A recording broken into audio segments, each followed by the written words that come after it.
Fantasy football heroes and losers for week 4. Let's get into it. Now, you got to start off with Puka Nacua. He's been the best receiver in football so far. And if you have him in fantasy, if you were able to get him as your top pick in fantasy, you're cooking. You're happy as hell. You didn't get Jamar Chase. You didn't get all these other receivers that are struggling. Puka Nacua only scoring 1 receiving touchdown, by the way, has been putting on a clinic. 42 receptions, 500 yards receiving in 4 games. He's just getting the ball easily, easy touches to him, screen game. He's even getting rushing carries. He scored a rushing touchdown. He has a receiving touchdown. So he's been the best receiver in football.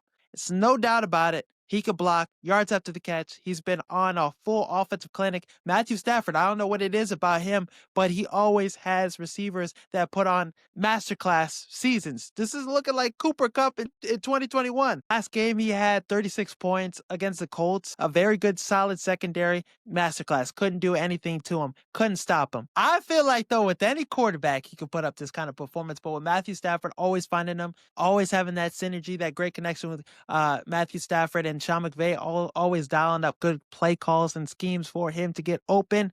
Puka Nacua, if you have him, you're happy as hell. Another great performance by him. He was my biggest hero for week 4. Next hero I have, George Pickens, another receiver. It's no CeeDee Lamb. He stepped up to the plate huge against the Packers. Another solid defense. Didn't matter. He got the job done. 33.4 fantasy points, 8 catches, 134 yards, 2 touchdowns. Now, the problem with him playing like this, he gonna get receiver 1 money when it's time to get paid. He gonna be in the office asking Jerry Jones, and maybe Jerry Jones gives him the money, but how he's playing, this is going to be a career season for Pickens. Him and Dak, he's never had a quarterback like Dak, and Dak is finding him. That connection has been smooth. Even when CeeDee Lamb gets back, George Pickens is going to put up numbers. So if you have George Pickens right now, feel confident, feel good. He's going to be due for performances like this, especially with CeeDee Lamb still out and, missing time with injury. This is a nice number 1 receiver type of player. And yeah, like I said, when CeeDee Lamb comes back, he still won't miss a beat. He'll still put up great production. He'll be a slot type of guy. George Pickens is a dog.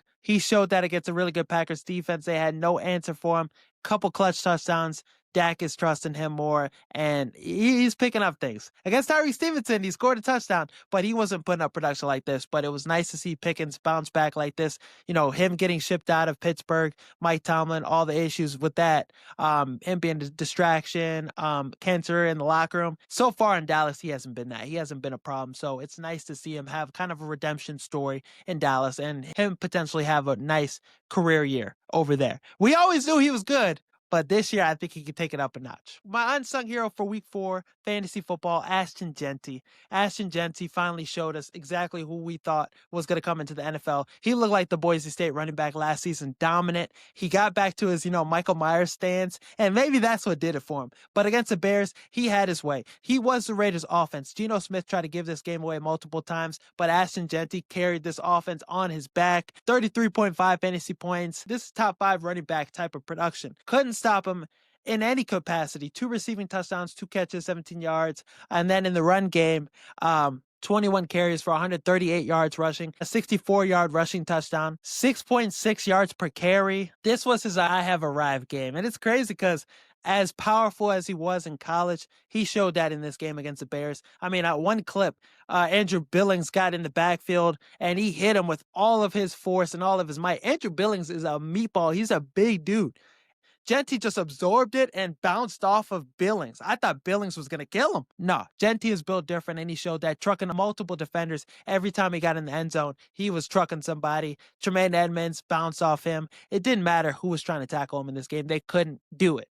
No answer for Jeanty. So it's nice to see Jeanty have a bounce back game like this. It's been, in the works. Crazy that it was against the Bears, the team that wanted to draft him, but all around, the Jeanty breakout game was coming at some point. Nice to see that he got it this week. And if you have him in fantasy, you got to feel confident that this is the type of guy you could get moving forward. And just took some time. It's just a matter of time. Just took some time for things to click, got the stance back. So I think Jeanty's going to put up big numbers this season. Quinshon Judkins was outproducing him. Quinshon Judkins has been nice, but Jeanty will get back to being dominant and being potentially a top 10 back at the end of the season. Now for my fantasy losers. DJ Moore, 7.8 fantasy points. If you're starting DJ Moore, I'd reconsider that immediately. He's not been a factor in this Bears offense. They have to force their way to give him targets. Hopefully, after the bye, they work things out and he gets more of a factor in this offense. But Rome Odunze has passed him up as receiver one.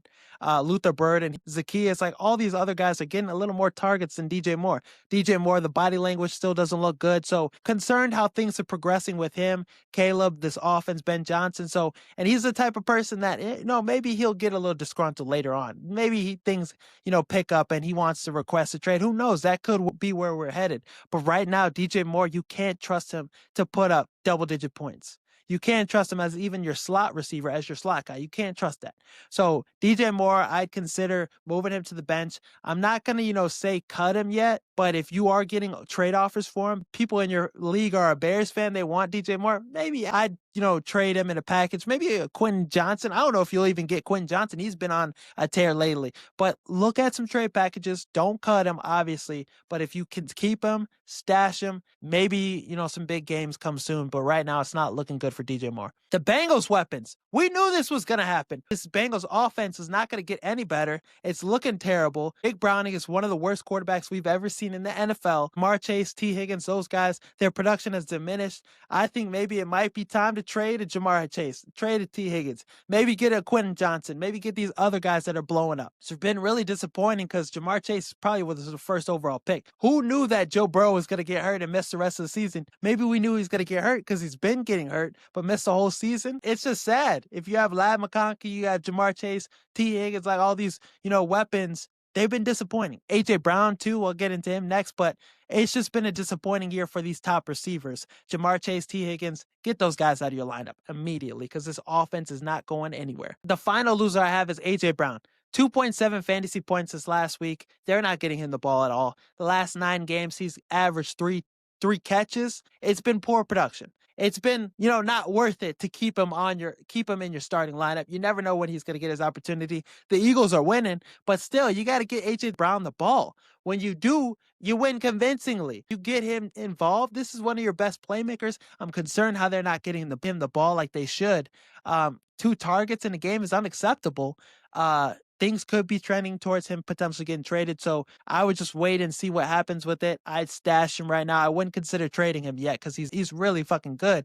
But who knows what's going to happen with Philadelphia? I think maybe he has a big game this next upcoming week. I think the next Eagles game will be a big performance by him, but you just never know with this team. They're more focused on winning. More power to them, but get your playmakers involved. If this is my fantasy football team on the line, get his ass some touches. Some people thought the NFC North was going to be the worst division in football this season. They thought it was going to be as bad as the NFC South.